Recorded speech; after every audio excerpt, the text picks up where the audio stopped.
Hey, what's going on, guys? I'm gonna be throwing in a few reviews now and then. I think that'll help some people out on just the fun stuff, you know, the fun part of RC, not all the problems all the time. So I went ahead, I got a pretty good shipment in today of a lot of goodies, more, like I said, more along the fun side.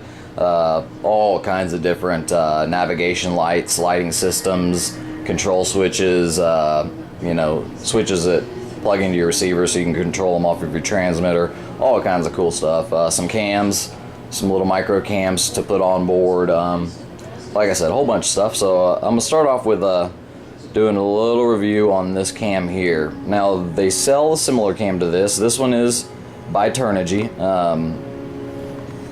and it's a pretty basic cam. It does, from what I've heard, has a great picture. Now I haven't been able to try it out yet on the picture side, and I'll tell you why in a second. It's the only downfall that I've really found about it so far. It's pretty good size, so you know, if you can find a way to mount that without a problem, like I said, and it also has the more horizontal style camera mount, so it'd be great for like cockpit, you know, stuff like that. Let me reach over here and grab the important part I forgot. All right. So it does have, you know, all the basic features on the side here. You've got your micro SD slot. You've got a reset button. However, you cannot get to the reset button, and I'll show you that in a minute. You have your mode, which will let you switch from taking a picture to video to audio. So you got three things you can choose from there. On this side here is where you get your power button. So you turn her on and off. And then on top here is your start and stop for recording, for taking a picture or recording audio. So decent little camera. You know, it doesn't weigh much. We'll go ahead and we'll weigh it out here on the scale. I always weigh everything I'm putting on my planes. So and I've got it set on grams. So we'll go ahead and throw that on there. 16 grams is what we're coming in at with just the camera. Now that does not have an SD card in it, but if I threw an SD card on there, it wouldn't change one bit. So 16 grams, it's not bad weight at all. It is very light. Now, there's a model sold by another well-known website that's based out of California here. Now theirs, you know, was advertised with a metal casing, you know, comes with a bunch of assortments and accessories and everything like this. This was mentioned to be identical, including the metal casing. However, this, unless they started making metal out of plastic, this does not have a metal casing. This is a plastic casing, plastic housing. Comes with 4 screws in it, which are not in it, and that's because I'm going to take it apart for you here in just a second. You got one at the top and the bottom on both sides. Now, 2 of those screws were threaded and tight. The other 2 would spin no matter which way I went, so they were stripped out.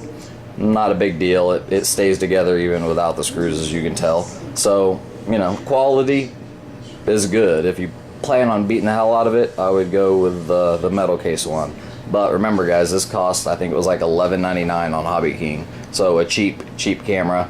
And I've seen movies taken with this camera when it is set up right, which is what I'm about to go into. The only thing I don't like about it, when it's set up right, this thing takes amazing video, awesome video.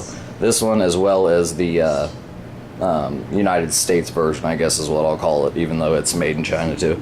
So anyways, comes with a lot of accessories. Right here you've got a little, just like a cell phone, a little latex rubber sleeve that slips over the top of it. Really cool, I like that. You've got this here, which is really neat. The camera snaps in to this here, and this can be mounted to any type of base or stand that you want. And on larger scale aircraft, this would be awesome. Put this in the cockpit. Once it is down and located wherever you want it, if I don't flip it all over the place here, when it is where you want it, you can simply adjust it forward, and it's tight, guys. When you move it, that's where it's staying. Forward, backwards, whatever you want to do, you can adjust it. And it also goes all the way down, as you can see in the back here, and snaps, and it stays snapped. You got to pull it out of there, so it'll stay in a lockdown position for, well, a wall mount if you have other intentions for it, or something like that. So really cool little give me with it. Another really cool little thing came with it is a belt clip, much like a cell phone. Don't really know what you'd use that for, but hey, I'm sure somebody figures something out. So a little belt clip for that. And then we have another stand. This one I can see a use for. I've taken mine to work a few times, one of my other small cams, and stuck it on my little cell phone dash mount. And it's actually really cool. And it could also, hey, you never know, if you get in that wreck and the other person's trying to say one thing and you're trying to say another, yeah, well, you pop out the video and they're kind of screwed. But this is just a basic 2-screw mount, goes on, and this does a complete 360 pivot, however you want to do that. So it came with some really cool little accessories. Those right there, I mean, that's worth the money if you've ever shopped for any type of accessories here in the States. Now the camera, we'll get back to that. I like all the features on it. One of the things I do not like is the reset button. Now, there is a reset button under there. And no, that little square isn't how you get to it. Those are just kind of everywhere on it. The reset button is actually dead above the reset word. But, like I said, no joy when you go to get that. Now, I took mine apart mainly right when I got it because I think I have it centered now. I have to get it in some light here. Yeah, I do. The lens was way off to the side of the hole, and so it looked like if I hit record, I'd only be able to see half a picture. So I had to take it apart to reset where the actual lens was located at. Okay, so we'll go ahead and take her apart. I've already taken the 4 screws out. Alright. And just separate the top casing from the board. And there you have it. There's the inside of the camera. Not much to it. I love playing around with electronics, so I take stuff apart all the time and mess with it. There is your camera right there in the middle. Now it is based on a board, on a motherboard there for the camera. However, it is located with hot glue, so it can be adjusted if needed. Just make sure you know what you're doing when you're getting high temperatures around a circuit board.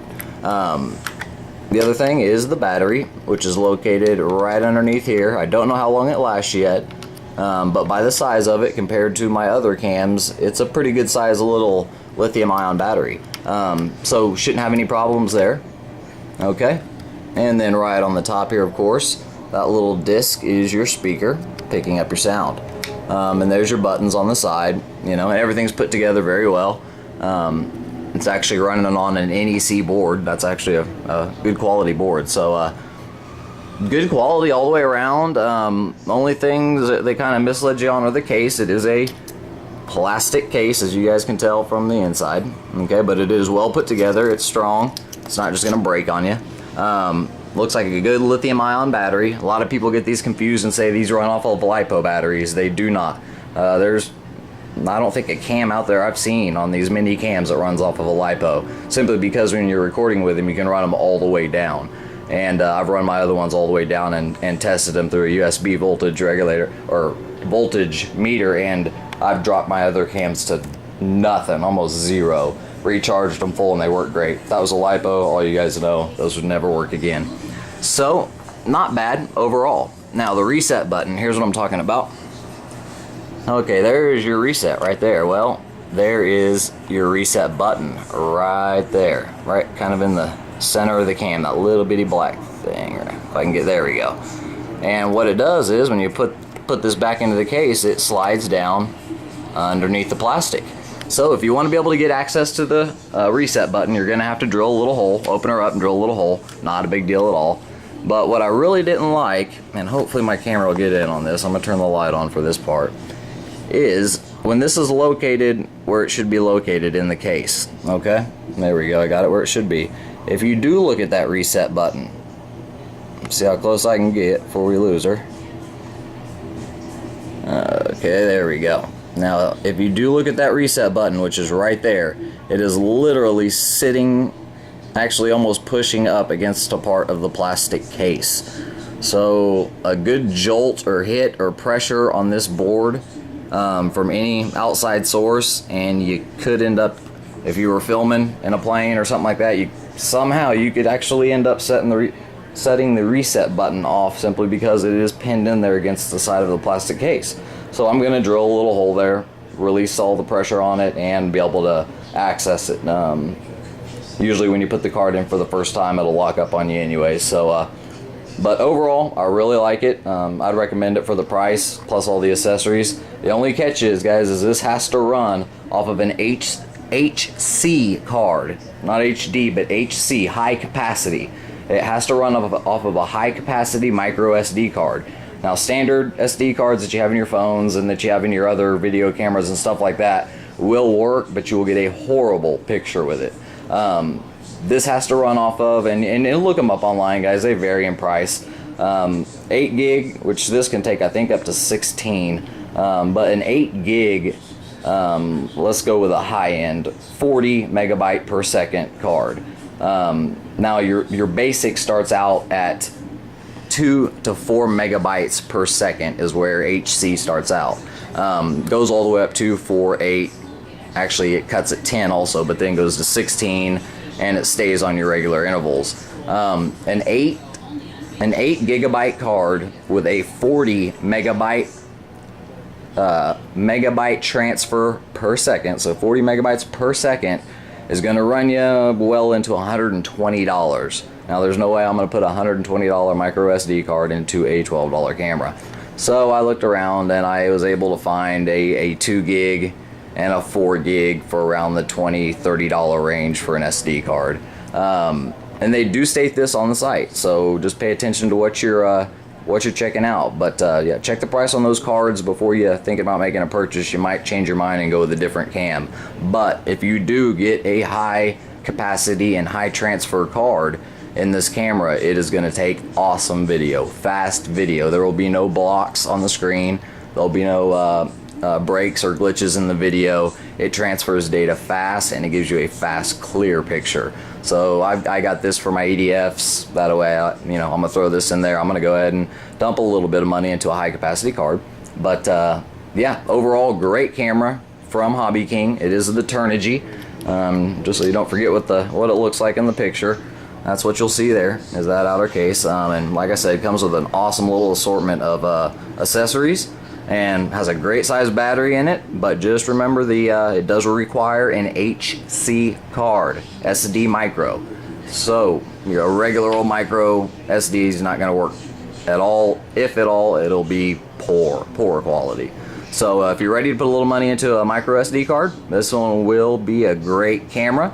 And I've already figured out a way to unsolder this, flip it up, and actually make it come out of the top of the case. It's not a big problem to do it all.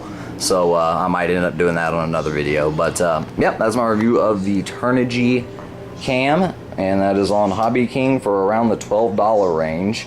And that does ship out of Hong Kong only. Doesn't ship out of the USA warehouse. So I hope this helped you guys out. And remember, it's an awesome cam, but you're gonna have to drop a little bit more money on an SD card to get everything out of this. But if you do, you will get an amazing video. Just jump on YouTube and check out some of the videos that are shot with this. They are awesome. So hope you guys enjoyed, and I'll have some more little reviews coming soon. Thanks.